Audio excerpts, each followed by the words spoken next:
मैं अकेला परेशान हूँ, आज यहाँ अकेला खड़ा हूँ। कल ये किसी के भी साथ हो सकता है, किसी के परिवार के साथ भी हो सकता है। आज मेरे साथ हुआ है, कल आपके साथ, कल किसी और के साथ, कल आपके और हमारे बच्चों के साथ हो सकता है। हर तरीका अपना लिया और इस न्याय के लिए मैं आज रोड पर खड़ा हूँ और दर दर ठोकरें खा रहा हूँ सर।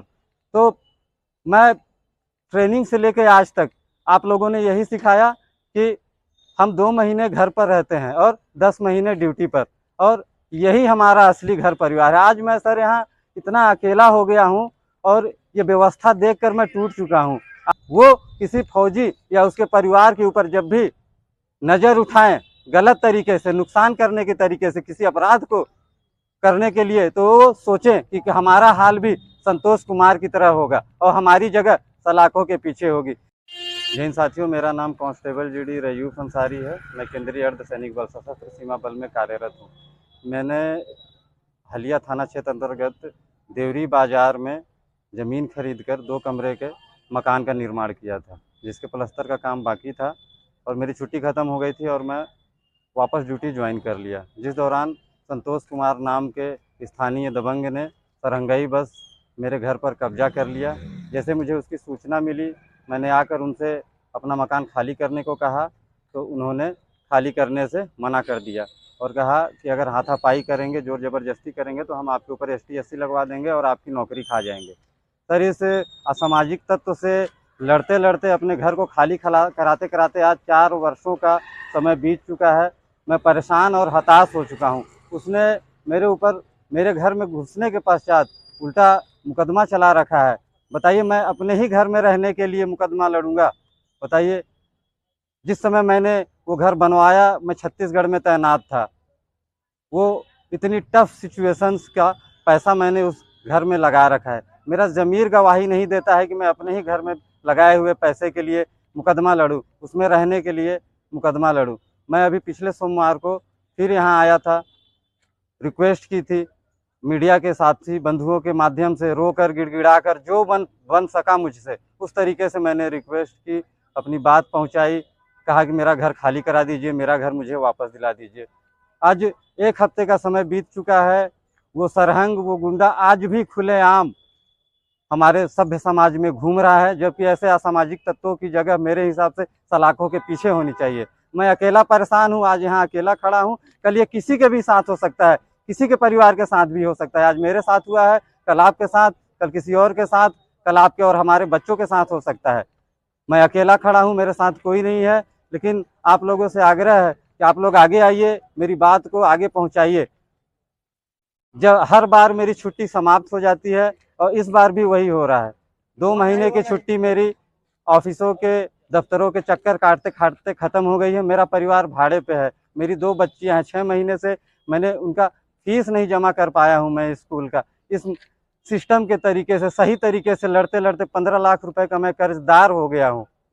इतना टेंशन रहता है और सिस्टम से लड़ने के बाद आज ये स्थिति है मेरी। इसलिए अब मैंने सोच लिया है कि अब मैं इसको अंजाम तक पहुंचा के रखूंगा और मैं देखना चाहता हूं कि न्याय मिलेगा कैसे आखिर इस देश में।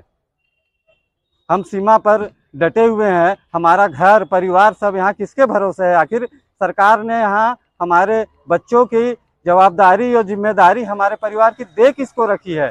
कैसे कोई कब्जा कर ले रहा है और खाली करने से मना कर रहा है? साथियों, मेरी छुट्टी 22 तारीख को ख़त्म हो रही है, लेकिन मैंने सोचा है इस बार या तो मैं न्याय लेकर ही जाऊंगा या मैं यहीं डीएम या एसपी साहब इनके ऑफिस के सामने बावर्दी पेट्रोल छिड़क के और आग लगा लूंगा अपने आप को। अगर इससे भी न्याय मिलता है तो मेरी 2 बच्चियां हैं, जब वो बड़ी होंगी तो आप लोगों से आग्रह है कि आप उनको इस न्याय के मायने समझा दीजिएगा।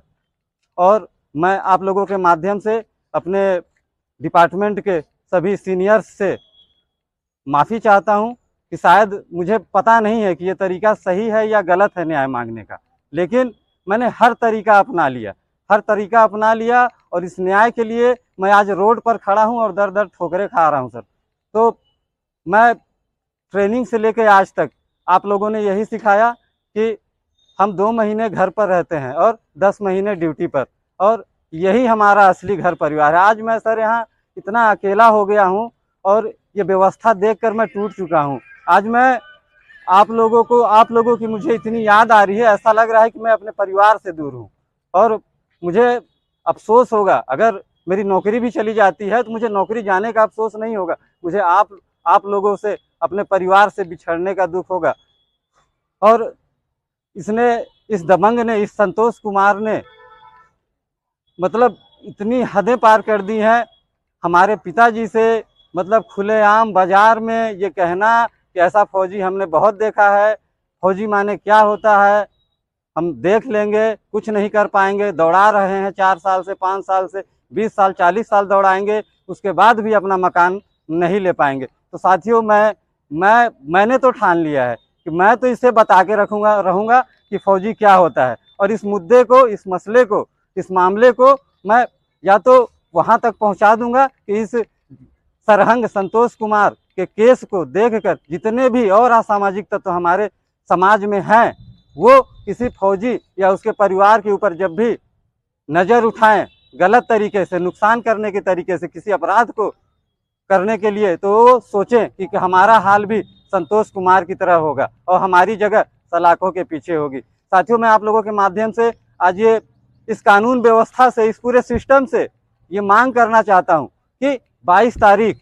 जिस दिन मेरी छुट्टी समाप्त हो रही है, अगर उससे पहले मेरा मकान खाली नहीं कराया गया उस सरहंग के कब्जे से, और उसके खिलाफ जबरन मेरे घर में घुसपैठ करने, जालसाजी करने, इतने वर्षों से मेरा मानसिक और आर्थिक पतन करने, पीड़ित करने के तहत हमारे आईपीसी की जिन भी धाराओं के अंदर ये अपराध आते हैं, अगर उनके अंतर्गत मुकदमा दर्ज करके, एफआईआर दर्ज करके, उसकी तत्काल प्रभाव से गिरफ्तारी करके उसके ऊपर आपराधिक ट्रायल चलाया जाए और उसके अंजाम तक पहुंचाया जाए जहां उसकी जगह है।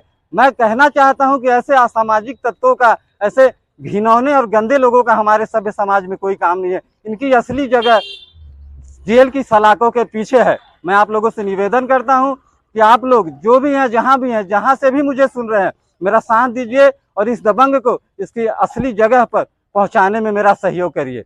जय हिंद।